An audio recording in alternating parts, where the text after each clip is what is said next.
everybody. Hello and welcome to the Voiceover Network presents the Voiceover Hour. I'm Rachael Naylor. Joining us on the webinar, before I introduce our guest, we have Roger Woods. You can see Roger.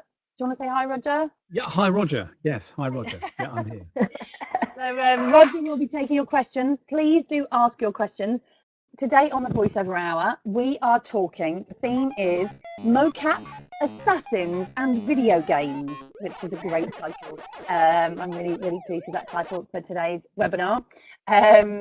And we are joined by a very special guest, very excited to talk to Victoria. Victoria Atkin is an English actor and voice actor who's best known for playing the role of Evie Fry in the video game Assassin's Creed Syndicate, which is the first playable female for the franchise on next generation consoles. And not only did Victoria provide the voice for the character, but she performed the full motion and facial capture as well. Victoria's performance as Evie has been highly acclaimed in the gaming world, and since she has continued to voice some of the biggest franchises, Victoria has voiced for Titanfall 2 and Middle-earth Shadow of War. It's Malin and Skeluli in Horizon Zero Dawn, The Frozen Wilds, as well as being an on-screen actor. Victoria played Jason Costello in Hollyoaks. Yeah. Yep. And lots and lots of other things. So welcome, Victoria. Thank you. What an introduction. Thank you. Yeah, very happy to be here. Thank you for joining us.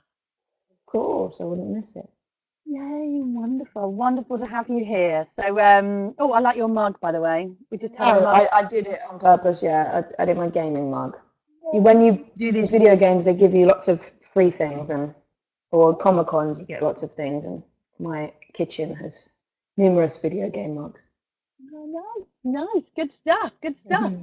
Wonderful. Well, it's great to have you here. And you're joining us from Los Angeles. Yeah, I'm at my apartment in Los Angeles right now, so it's waking up time and the sun's coming out. And it's going to be another beautiful day. How long have you been living out there? Been back and forth for about 5 years now. Yeah, okay. So. And you're originally from? I'm from Hampshire. Okay. Originally, yeah. So that's where I grew up, but been all over the place. Obviously, for Hollyoaks, I lived in Liverpool, and what else? Yeah, it was in school at London, the Royal Central School of Speech and Drama. Yeah. So been all over the place really, and my father lives in Yorkshire, so I get up there quite a lot too. Excellent. So tell us, how did you first get into acting? Well, I always think this is. I never really decided. It was just already decided. As soon as I was tiny, I was always putting on, shows for anybody that would watch, family and friends, and then I pursued it as there wasn't anything else that I really wanted to do. So at 14, I did a production of Annie at the Wimbledon Theatre. With a group called Songtime Theatre Arts. So that was no my way. Real... You were with Did you go there? Did you go there? God, yes. We knew each other from there. Yeah, I was How Songtime. funny that we've never had this conversation. Wow. Well, it's not something that generally comes up. No, you were in Annie. I was never in Annie. Yeah. I was in Bugs Malone. Oh, okay. Maybe you knew my cousin. I don't know. We won't go on ages now, but maybe I don't know where we were on this. Did you come to Isleworth for the Blue? Yeah, I did come to Isleworth for the rehearsals. Oh my God, that's so funny. That's so crazy. Yeah, we had a drive. My mum and dad used to drive us on a Friday night up to Wimbledon or Isleworth or wherever it was that we were supposed to. How funny. Anyway, I'm sure everybody's really excited about this. Did anybody else go to Sometime? We're just going off on one. But yes, sorry, go on. So yes, musicals. Yeah, and then I just had a love of musical theatre really. I really do have a love of music too. So pursued musical theatre and did that. Did performing arts. I went to the University of Chichester, and then I did a master's at the Royal Central School of Speech and Drama in music theatre. Oh, wow. So that was that. And then I thought, oh, how do you become an actor after you do all the training, right? Yeah. What happens when you graduate? And I don't think anybody has the answer. No. So for 6 months, I just was extremely poor and thinking, how do I do this? Like, nobody tells you what to actually do once you graduate. Oh, it's so hard coming out of drama school. Any drama school students watching, I feel for you. As Yeah. it is. They don't prepare you really, do they? You spend, a couple of years being, looked after and everything's there for you, and then you come out and you're like, what? I know there's things for you to do. You have to do dissertations, or you have to prepare repertoire, or, there's all these things to do. And then it's like, okay, well, what do I do? And it's just me to schedule myself. Wow. And then so your first big role was Hollyoaks. Yeah, I did a really cute, I had blonde hair at the time, so I did a cute production of Cinderella. So I played Cinderella for a really sweet, beautiful theatre company called the Globe Players, and they tour around schools, and so we carried all the set, and we got to kiss a prince every day for a few months, so that was great. And then I finished that and was auditioning and getting very close to different bits and pieces. And then the call came for Hollyoaks to go up and do an audition. And they'd already cast the part a couple of times, and they couldn't find the right actor for the job. And then little old me showed up. So, things really started to change after that. Yeah, it's a big show. Yeah, I'm very grateful for those guys and for that opportunity. It was really quite a baptism of fire being on that show and playing that character, but I wouldn't change it. It was really great, and an amazing training ground as well as an actor. And so, just for those who don't know, so the character that you played was Jason, who became Jasmine. No, it was the other way around. It was a young teenage girl. Oh, It was a okay. 15-year-old I didn't watch girl. it. So. No, it's okay. And she was transgendered, and she had gender dysphoria. Okay. So we explored that, and Wow. I guess it wasn't a she, actually. He identified as a he, and yeah, Jason emerged, and we were exploring this on the show, which was just great, really, really great. So as all the other Hollyoaks women were putting on high heels and spandex and glamming up, I was not doing that. I was wearing a boy's wig and boy's clothes, but it was fun. I wouldn't actually have wanted to play any other part. Wow, fantastic. And then, so tell us about Assassin's Creed, because how did you get that? And I mean, that's a huge video game to get, and a huge role to play, and that must have been, quite incredible. So tell us how you got that and how that worked. How did that work? Well, I auditioned for this role like I would for any other role. I did a self-tape, and I'd never auditioned. Oh, well, no, I had. I'd auditioned for the first time a few weeks prior to this for Destiny. And got called back and was on a pencil and really thought that was going to happen. I think it was only actually for the trailer or something. To do some motion capture would have been a few days work and to do the voice for this trailer. And I didn't get it. And then my manager at the time said, "Oh, will you audition for this?" And I didn't really know. I didn't know what video games were, and I'd really come over to do TV and film, and I didn't, I was just not aware of what was happening in the video game industry.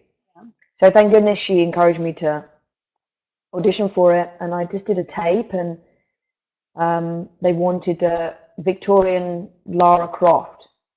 So I had a script that wasn't from the video game, which is quite common for auditions, and I put this on tape and just did this in the garage of the apartment or the house that I was staying in. And on your iPhone, is that right? Because I remember you saying on my iPhone, yeah, just on my iPhone, and I didn't even have a reader. This is awful. I don't like, you should always get a reader, but I put my phone in a glass cup as a speaker recorded the other lines and just don't do that. But that's what I did, and because it was, I don't know, I didn't think about it that much with it, and I think that was the best thing for it. I didn't overthink it. So I went in and did this, and sent it off, and I didn't hear back for months. I didn't hear anything about it, and to the point where my manager said to me, "Oh, remember that video game?" I was like, "I don't know what you're talking about." Had no clue it was for Assassin's Creed, and I didn't know anything about Assassin's Creed at the time, and yeah, so then they called me and they said, "Well, they want you to fly to Quebec City." I said, "Well, I can't. My mum's over for a holiday. Like, I can't go to Quebec right now." She said, "You need to go." So I left my mum for 2 days and flew to Canada. Aww. And she was all right. She was great. And then auditioned, met all the producers, and they were real big fans of my work. And obviously, I didn't realize that my Assassin's Creed at this point.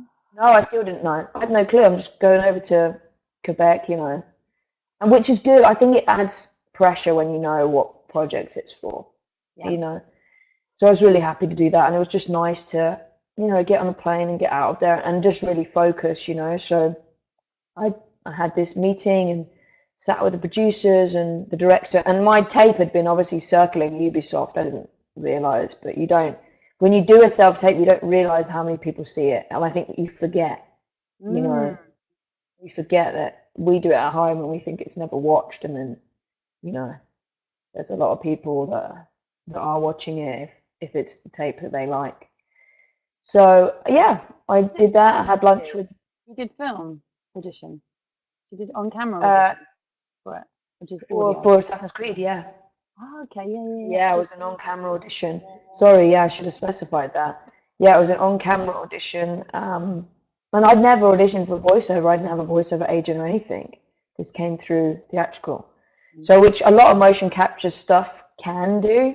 I now have an agent that looks after that stuff, maybe too, but I think some theatrical agents get a lot of motion capture. Yeah. So, anyway, yeah, so that happened, and obviously threw me into the world of video games, which I'm so happy to be a part of, and the voiceover world. It was a long time for people saying to me, you need to do something with your voice. It's very unique, and you got to do something. I said, well, I don't know what to do, and I didn't have a voiceover reel. I said, well, I like to sing, so I'll just pursue that. And I didn't really actively pursue that either. I was just like, I'll be an actor, and shied away from it. But yeah, it kind of found me, and since then it's been really great to be part of this industry. Yeah. How did it feel when you got the call that you'd got the role? Well, when I came back from Quebec, I had to audition again for a chemistry read with the guy that plays Jacob Fry. That's Paul Amos. Yeah. So this is quite a fun fact. I had him, and do you remember the guy James Alexander that was Martin Fowler in EastEnders? Yes. James was there. So James had got down to the final two for this. I think this is like a nugget. Nobody knows this. Maybe I shouldn't be saying this, but he got down to the final two with Paul. And so I auditioned with him, and I auditioned with Paul. And at that point, they'd said that Victoria is our first choice, but they couldn't confirm it until we'd done this chemistry read.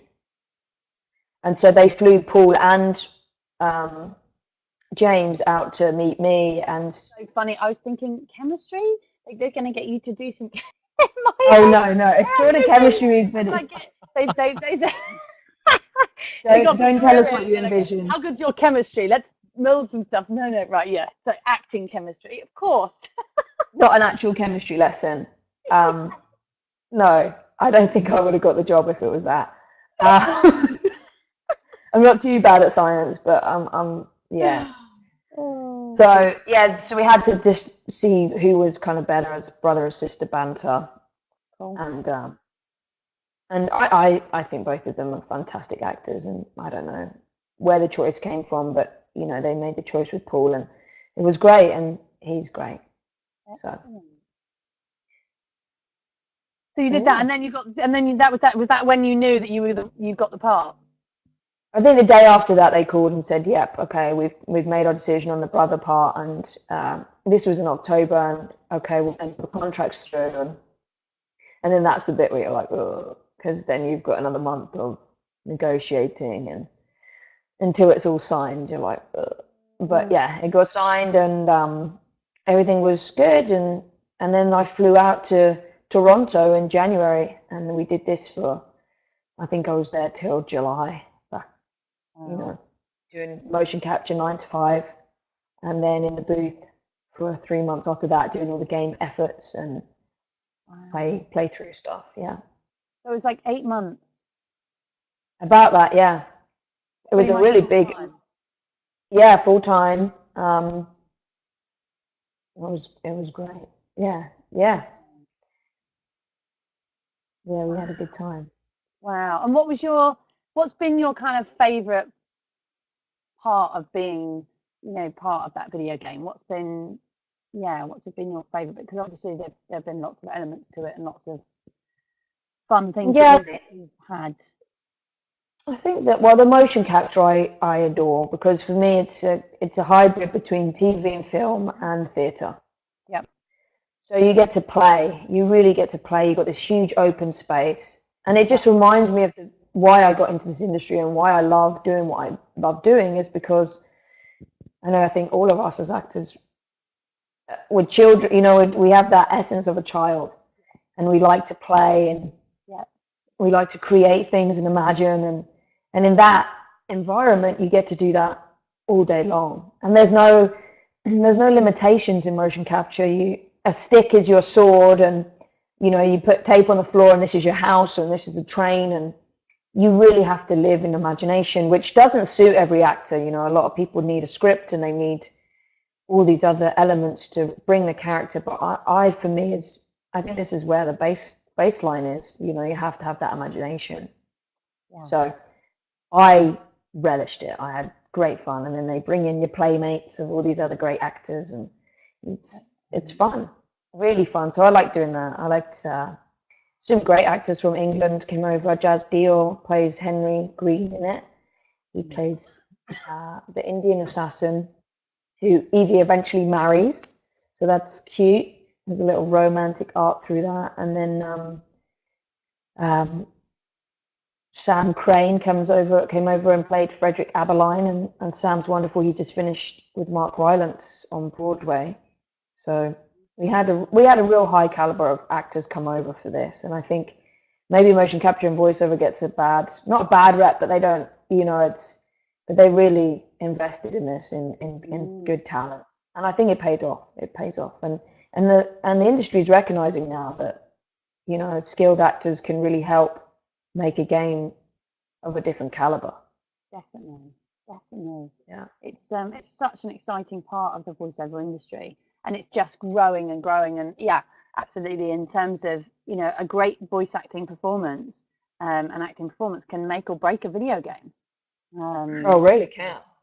So, which is why get your game on. I'll talk about get your game on later, but yes, video game events, which is happening on the 22nd of June. People, 22nd of June, in London. Get your game on. So, but yes.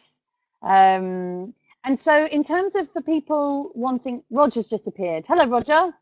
Hello, Roger. Thought, Victoria's taking tea. You were having a pause. I thought we might ask some questions because we got the questions back. Oh yes, brilliant. Yes, the comments have come in. You know what? Comments have all come in. I can't see them. I can't see them.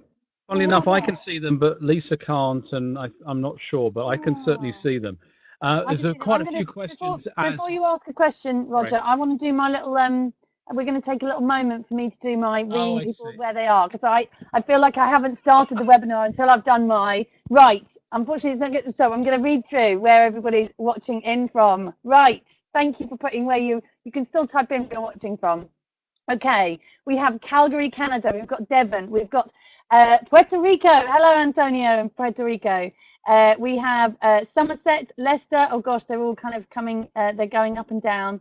Los Angeles, see them now. New Jersey. Wow. London, we've got Leeds. We've got Barnes. We've got Ireland. We've got Leamington Spa. We have California. We've got Wimbledon. We've got North Lincolnshire. We've got Ramsgate. We've got Isle of Bute, Scotland. We have Garden of England. We've got Texas, Washington. We've got, I'm trying to get the ones from Belfast, Poland, sorry. It's been a That's tough great. Wow, that is a good one. That's an outtake. That's an outtake to go in the best outtakes ever. Poland, wonderful. Welcome, Poland. Hampstead. We've got my think it's going up and down. Washington DC. We've got Wimbledon. We've got Click webinar. You're really, really not in my good books at the moment because you're not making this easy for me. Southeast London. Keep them coming in, people. There's a Brixham, Atlanta, California. I'm pretty sure there's somebody. I saw that somebody had registered who was in Moscow. So Moscow, welcome. But Poland, Land. Everybody's here. PO Land. Yes, I know. PO Land. Like PO. Wow. Fabulous. Right, Well, welcome. Let's go back to are. some of these. Let's go Canada. some of these questions there. Ask your questions, please. Okay. There's a quick note here from a Jessica Boyd, said that she worked with the Globe Players. Lovely bunch of people. Oh, hello, Jessica. Yeah, they're great. James, question here. I've trained as a MoCap. I've trained in MoCap. Loved it, but I've not converted it into much work. Does Victoria think it's easy to make that jump into MoCap from stage and film work other than primary VO work? Do I think it, I mean, whether or not it's easy, I don't know. I've done Assassin's Creed, and then since then I've done motion capture for Horizon Zero Dawn. It seems that voiceover is still, I mean, probably cheaper to do for video games, you know, rather than get the full motion capture performance. I myself, I'm still trying to increase the amount of motion capture work that I do. So at the moment, I think there is a lot. A lot of the stuff goes to stunt people too, which is not somewhere that I wanted to train. But there's a lot of motion capture stunt work, which my friends that do more motion capture are stunt artists as well. So I think it's definitely possible, and I think if you have a stage background, it's ideal. I think this is exactly what the grounding that you need to have. I'm sorry I can't be more helpful with that question, but I think it's increasing. I definitely think that there is more work coming. I think we're in a really exciting time right now, that is increasing. So I would say just keep listening, you know, getting your ear to the ground with where the studios are. I know a lot of motion capture comes out of Los Angeles. I've heard more than the UK, but I think it's increasing. I met the guys at Imaginarium, that's Andy Serkis's company.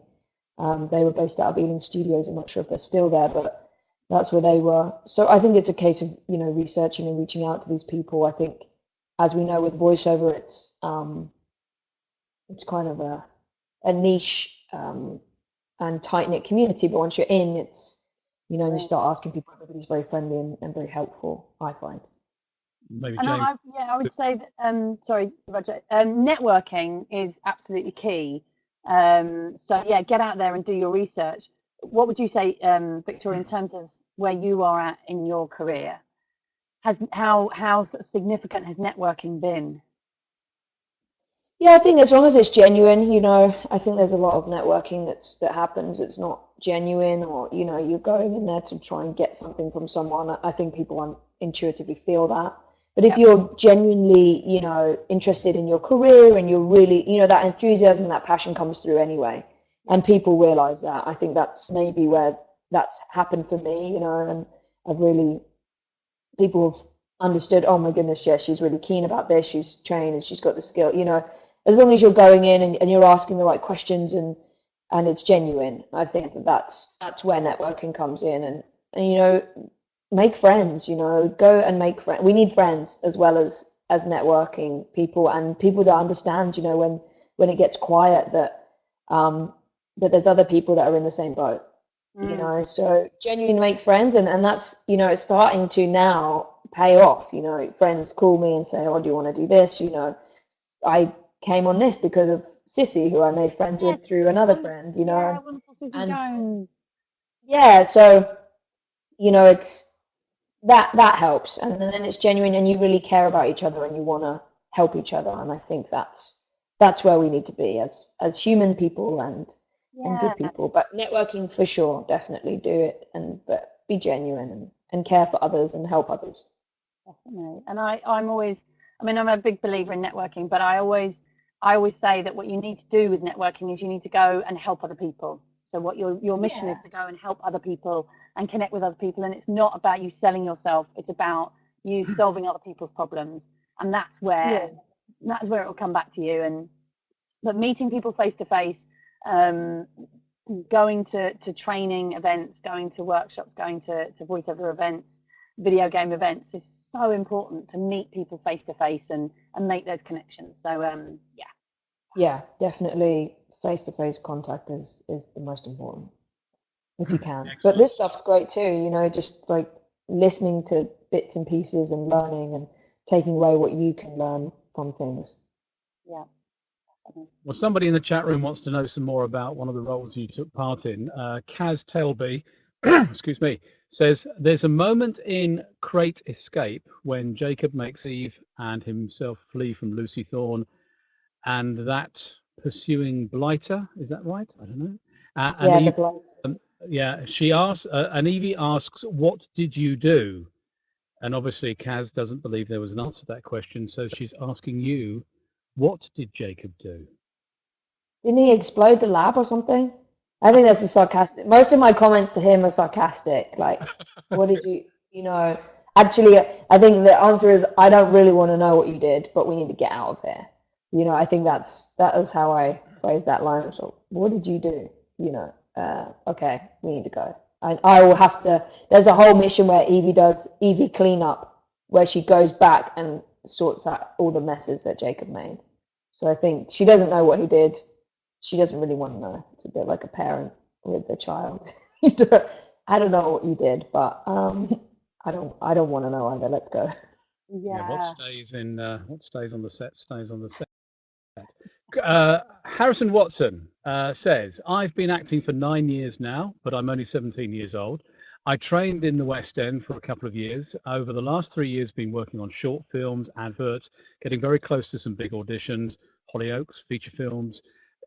Could you give some advice to him as how to land that bigger role, whether to go to drama school or just keep going on with what he's doing with his agent? A bit of a long question, one of the longest we've had asked, I think. Well, good question.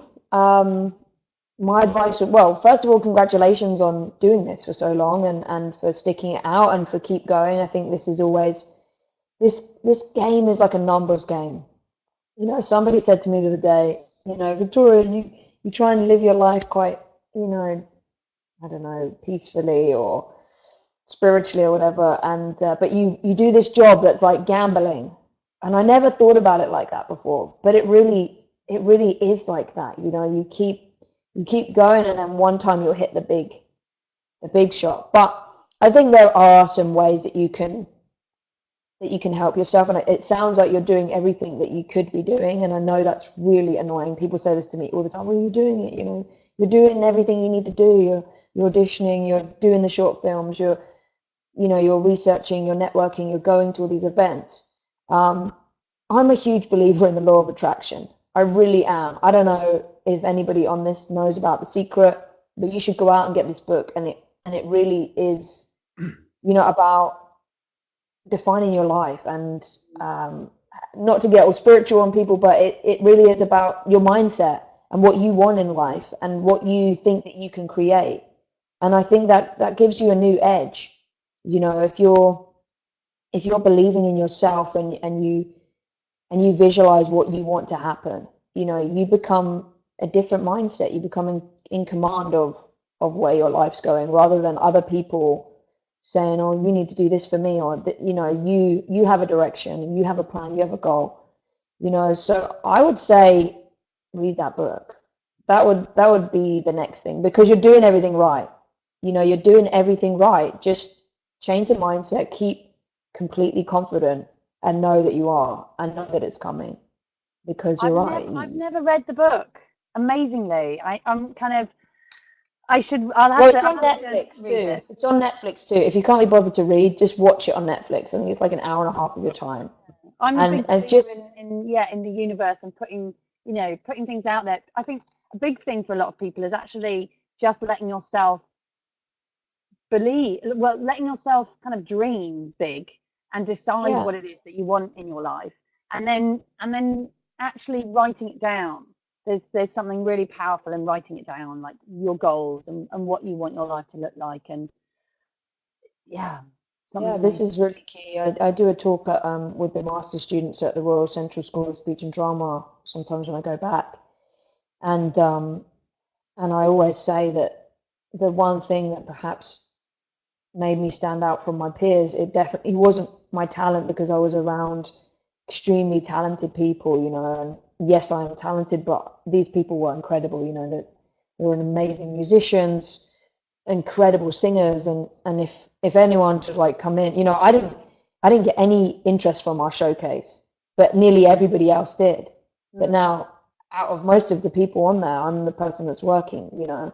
And I think this came down to, it doesn't matter about that, but it came down to the fact that I had a plan and I had a goal, and I wrote this thing down. And we were forced to do a personal development plan for 5 years. And I'm not sure, but I'm pretty certain that nobody took it that seriously apart from me, you know, and continued it, you know, just continued that plan. And I still have it today, of what I want to do in the next year, next 5 years, next 10 years. How are you in terms of your plan back then? Have you done lots of things? It's so funny. I realized I did not set very high goals for myself at all. You know, my first plan was just to book some theatre and to be a movement coach. That was it. I didn't have any big goals for myself. And then I look back and wow, okay, I managed to smash them. There was no plan to go to America. I laughed at somebody that said to me about coming over here, you know, and but life will also take you in different directions. So set high goals, set goals that scare you. Yeah, you know, my goals now are frighten me to even think about, but that's good because it makes me get up every day and work towards them. They should make you feel like butterflies in your stomach and your palms go slightly sweaty. That's what I think. Yeah, definitely. That's what gets you up in the morning. Let me roll three. It gets me up in the morning as well. Let me roll three things together here. One about physicality with regard to MoCap. Do you have to be confident physically with MoCap? How difficult is it to work against a green screen when you're doing MoCap? And then there was a question that it's just shot off my screen, but it was to do with, I think there was a misunderstanding that MoCap is sort of a modern day improvisation, but there's a lot of improvisation involved with MoCap, as we know. So if you could sort of distill those three. Okay, so first of all, you have to remind me of I remember the last bit. So I'll explain Okay, so physicality, I mean, motion capture needs people of all shapes and sizes. So I don't think if the question is about do you need to be like an Olympic athlete to do this and be in the gym every day, then I would say no. You do need to have a level of cardio if you're doing lead roles. I will tell you that I was exhausted after doing 8 hours of that day. And I am physically fit, you know, and I've run half marathons and done those things. But we also have people that came in of different shapes and sizes that were only doing 1 or 2 days. So when it comes to that, you know, it's not really about that. It's still about bringing the character to life. And I think what I did in Assassin's Creed was very rare. With Horizon Zero Dawn, I wasn't in as much. I think I did like a week's worth of motion capture on and off. And Ashley Birchwood plays Aloy in that game. She was doing everything. So you don't need to be physically fit, but you know it doesn't help. It doesn't not help. If you can keep your fitness up, then this will help with you, especially if you want to be. I know a lot of the guys are going for kind of Call of Duty or that kind of stuff. You know, you're going to be playing in video games you're playing people that are walking for miles or running or shooting, you know. So think about that and prep your character as you would if that was a TV or film character. You know, you wouldn't not be physically fit for that. Motion capture, just to explain really what it is, because I know I keep saying MoCap, which is bad, I'm abbreviating. It's not improvisation, actually. You'd normally get a script, but it's called a vault, and it looks like a padded, you know, the old-fashioned school gyms. You know, if you took all the equipment out of it, it's just the size of one of those or a basketball court, maybe smaller. And it's just padded all the way around, and you've got cameras 360 degrees around that pick up infrared dots. I'll post a picture later of the dots and stuff on my face on my Twitter or something. But you get dots, it looks like you've got sort of black leprosy or something in the face. And then you have a camera here and a helmet and a kind of catsuit, which also has these little balls or dots on that too. So with that, the LED lights pick up that, and it makes the movement of your hands, your feet, your body, and it writes it to the animation of the computer.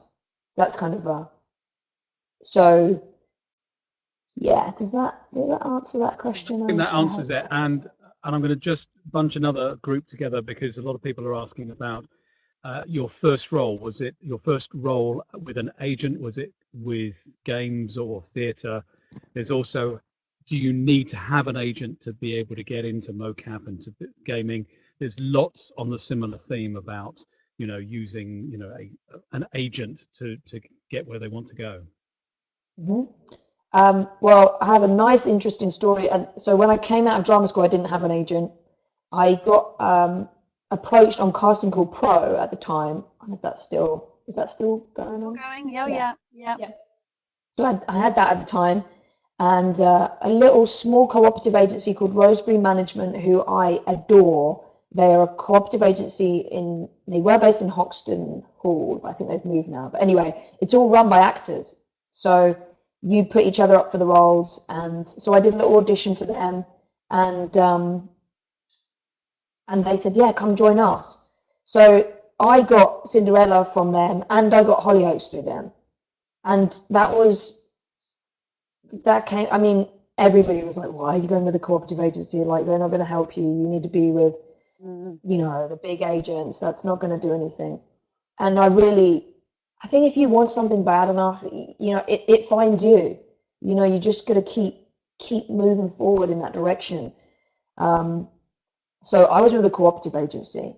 My motion capture Assassin's Creed came through my manager in LA, which I wasn't with a big voiceover agent. I wasn't with a motion capture agent, which I don't even know if they specifically exist. It's now my motion capture is looked after by my voiceover agent.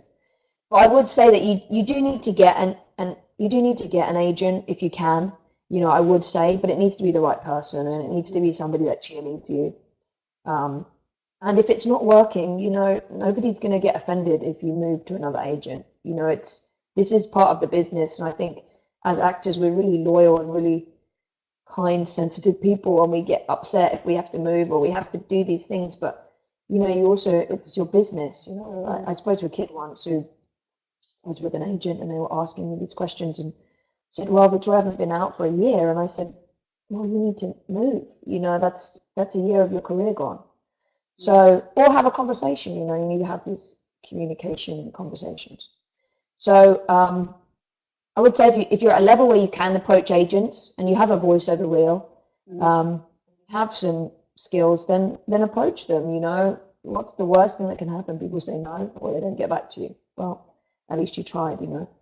So just keep going out there doing that. And I think there's many sites that you can audition for voiceover from home and approach people. I think the voiceover motion capture industry is easier to access than perhaps major feature films in some ways without an agent. So again, it's make friends employ friends, and do that and get out there with that. Fantastic. Cool, good stuff. Roger, were there any more questions that came through? A lot about there was an awful lot about agency. There was a lot about first experiences as a MoCap and etc. But I think we covered the basics. I think and I think that there is there is a lot of work. I mean, there are a lot of indie devs out there in terms of in the video game world who want to work with voice actors. So there is stuff that you can do. You can reach out, and I would just, you know, get out there, contact companies, network. And video games is still fairly new in the voiceover world, and a lot of the agents are still voiceover agents. They're still finding their feet with video games. So if you can go into the agents and say, look, this is your thing, I think that puts you in a different category to a lot of voiceover artists who've been in the industry for a long time, who do a lot of commercial and promo and that kind of thing. So I think even with even the fact that people are on this call right now and we're talking about this, I mean, you're still ahead of the game because most people don't know about it, you know, people or know that it's a job, you know, or know that you can do a career with this. You know, I still find that there's so many great areas, and I'm learning too, you know, my agent's learning and the unions are learning. We're at this really, I mean, it can feel sometimes unstable because people are trying to figure out, you know, rates of pay and all these different things and the rules and the residuals and all this stuff, but it also means that we're at the beginning of it, you know, and that's a great place to be. Definitely. Now is the time to get into video games. Definitely. Absolutely. And I'm going to talk about some stuff in a sec. But just what would you say is what's the best thing about working in video games? The best thing. Video game characters. You get to play. You get to play and you get to make up great characters. The other day I had to do a Scottish dwarf. That was great. That was really fun for a game, and a pirate and all these just fun extreme characters. Yeah. Just you can't playing. talk about until the NDAs are out. Oh yeah, I'm working on 2 video games at the moment. I was a Cockney Fox the other day. That was Cockney fun. Fox? Yes. I think that should just be your username in everything. That's great. So fun. And it was like proper, you know, she was a proper kind of, rough, it was fun. It was really good fun, kind of gangster. It was good. That's great. That's really great. I love that. Yeah, I don't know. There's so many different characters, but I think also knowing your voice. I was doing a project the other day, and I always seem to do kind of strong, like warrior, assassin, kick-ass, like badass women. And then they said, "Can you do the voice of this fairy?" And I said, "Oh, I don't know." And they played me a clip of it, and I said, "No." I said, "I know my range." I said, "I'll give it a go," and I did it, and they were like, "Right, okay, we're not going to do that character."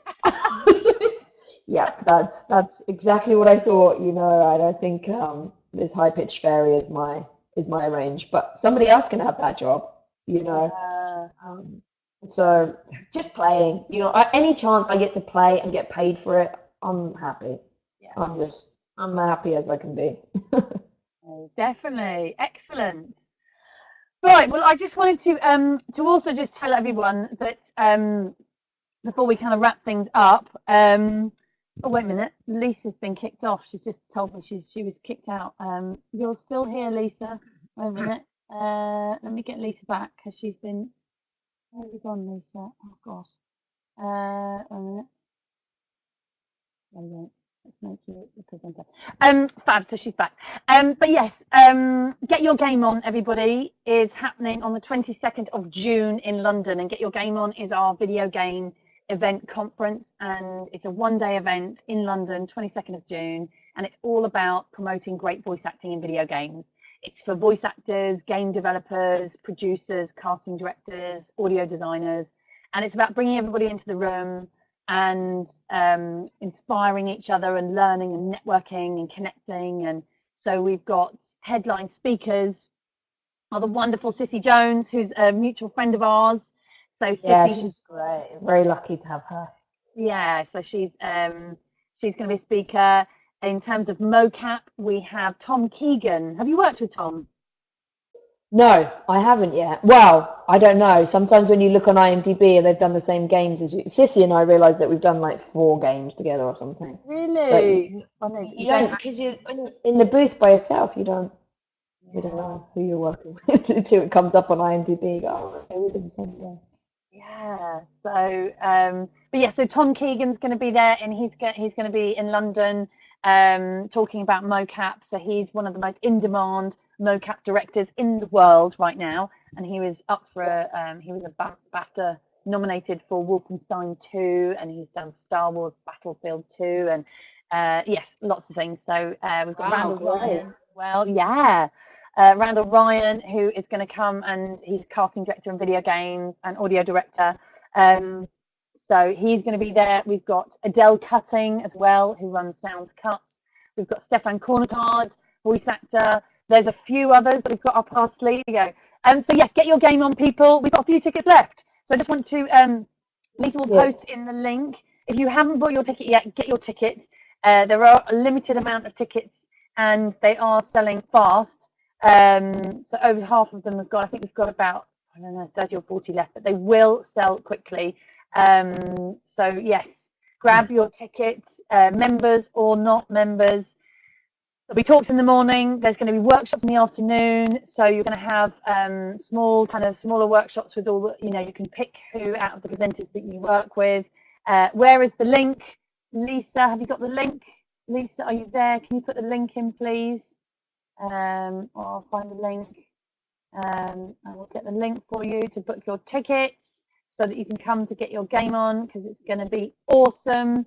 And then also, if you want more of Sissy or Tom Keegan, you want more of them, we have got intensive weekends with them. So you can come to the Friday, and then we've got Saturday and Sunday intensive with Tom Keegan. Here we go. Here we go. Let me get you the link. An intensive with Tom Keegan. Oh, there we go. Lisa's put it in. That's the link to buy your ticket. So whether you're a member or not a member, you can book a ticket and come to get your game on. We have the intensive with Tom Keegan, which is acting for performance capture, which is you get the 2 full days with Tom Keegan, and he is going to bring a video game script. He is going to get you to audition for it. He's going to cast it, and you are basically going to rehearse it with him. And that's going to be a lot of fun. So you will learn a huge amount. So you get the Friday, Saturday, and Sunday on the intensive. And then there is an intensive with Sissy Jones. Members must log in. You should be able to book a ticket without logging in.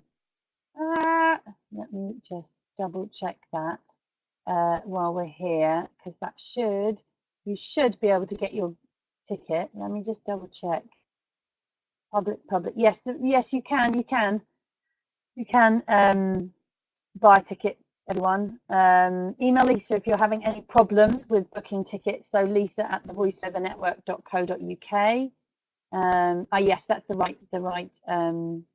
Thank you, Sam, for putting the right link in. Perfect. I think Lisa was logged in to the members area, which is why the members one came up there. So yes, use that link. Book your ticket to get your game on. But yes, a little sneak announcement on the Sissy Jones intensive weekend, which is a 2 days with Sissy Jones, and you get to get your game on. This hasn't been officially announced yet, and we will announce it next week. But I'm just going to tell you guys this. But she's going to be joined over the weekend by Randall Ryan. So we will get 2 full days with Sissy Jones and Randall Ryan on the Sissy Jones intensive weekend.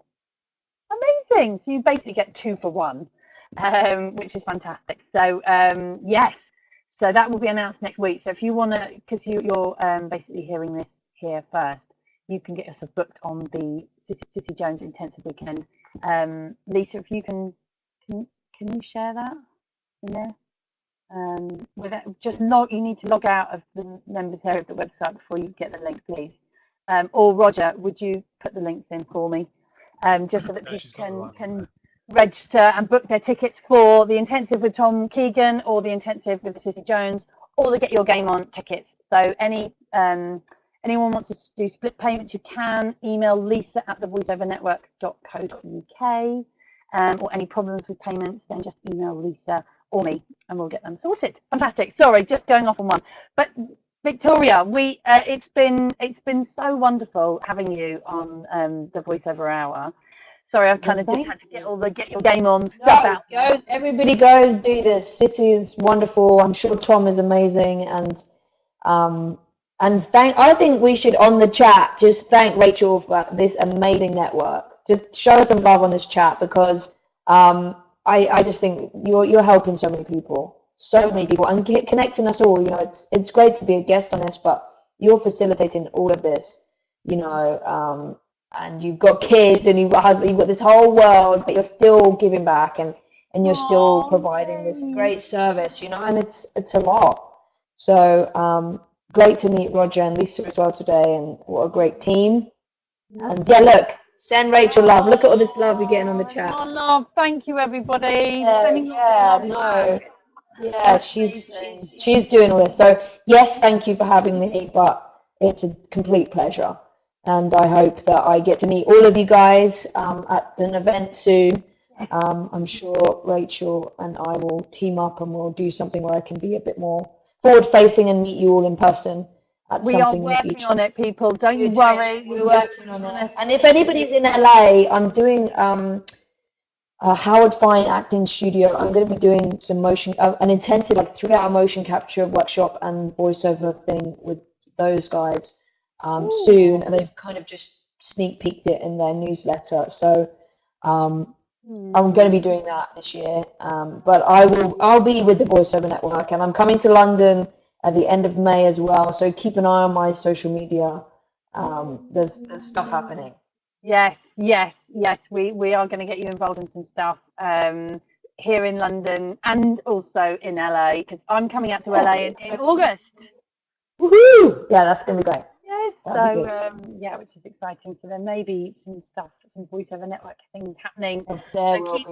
Keep tabs, guys. Everyone, keep an eye. Watch this space.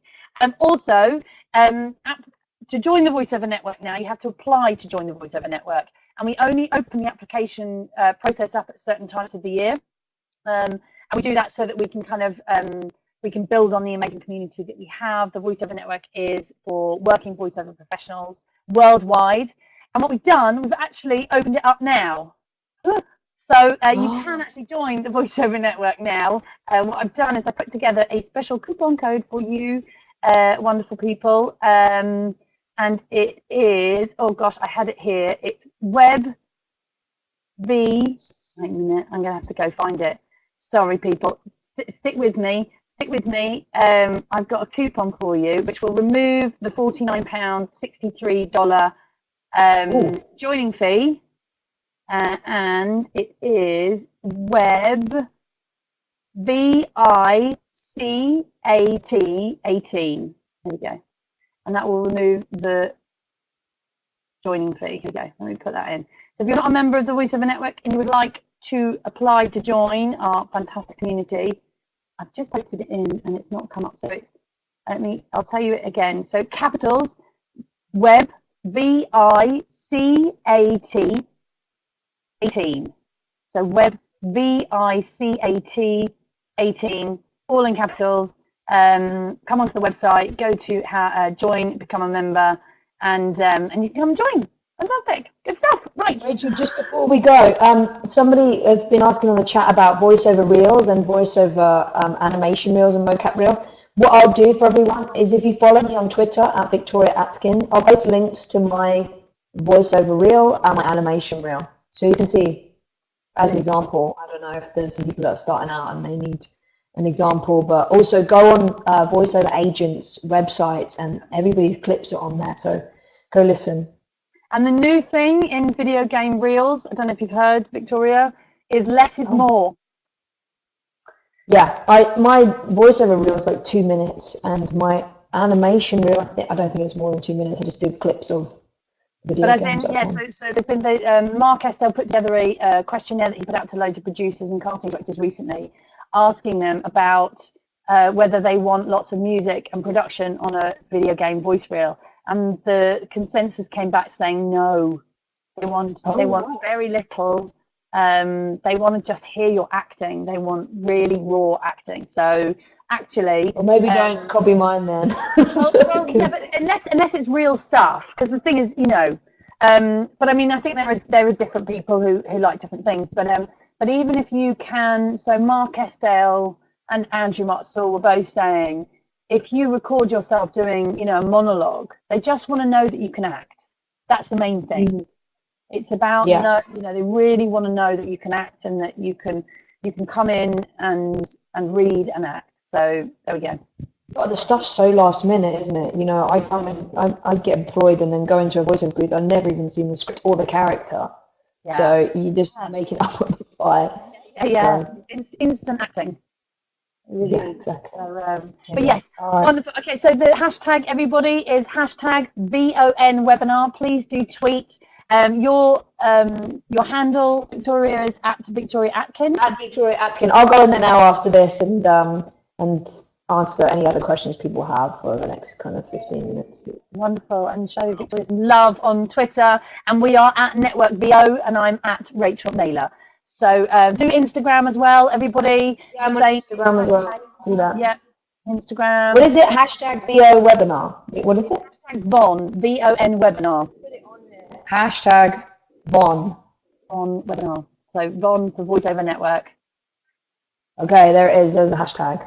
I put it on. I can't see it. Wonderful. I know the comments aren't coming up on mine anymore. No. Click webinar. So I think we'll be moving to Zoom, everybody. There is another webinar next week with Jonathan Tilley, who heard it here first. Yes, Jonathan Tilley is back to share lots of amazing business stuff, and it's going to be all about writing the killer email. Killer email? Killer cover letter email. Cover email. There we go. Yes. So you should join us. Yes, next Wednesday. It's going to be later next Wednesday, everybody. So we will be doing 7 o'clock UK time. 11 a.m. LA time. But I'll email everybody about that. You'll get details about that, and it probably will be Zoom, just to let you know. Wonderful. Right, we better wrap it up because we're 8 minutes over. Thank you very much, Roger. My pleasure. And thank you so much, Victoria. It has been an absolute pleasure. I've had a great time, and it's so nice to meet new friends online with the Voiceover Network, and I really hope that I will be back in London